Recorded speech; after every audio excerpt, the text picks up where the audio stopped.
एक बार की बात है। एक गांव में एक लड़की रहती थी जिसका नाम गुड़िया था। गुड़िया बहुत ही चंचल और जिज्ञासु थी। उसे हर चीज़ के बारे में जानने की इच्छा होती थी।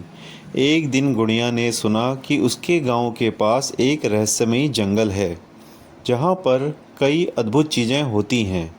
लोगों का कहना था कि वहां पेड़ जादुई हैं जो रात को चमकते हैं और वहाँ रहने वाले जानवर इंसानों की भाषा बोल सकते हैं।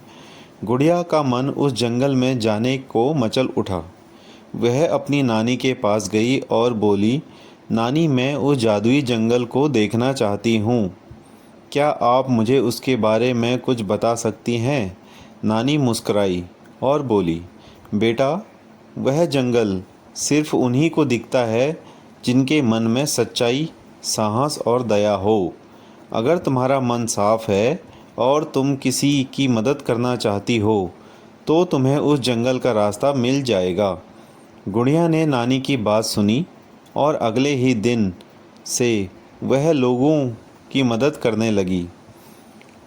कभी किसी बुजुर्ग को रास्ता पार कराती तो कभी किसी छोटे बच्चे को पढ़ाई में मदद करती।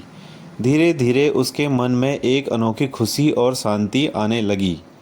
एक दिन वह अकेली जंगल के पास से गुजर रही थी।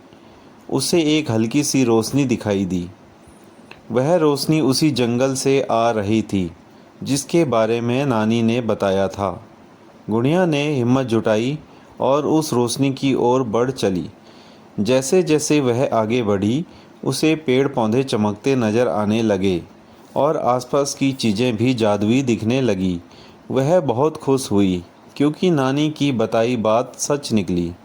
अब गुड़िया समझ गई थी कि सच्चाई, साहस और दया से ही जीवन में असली जादू पाया जा सकता है।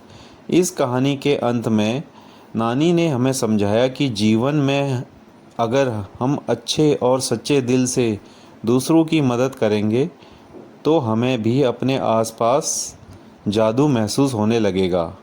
धन्यवाद।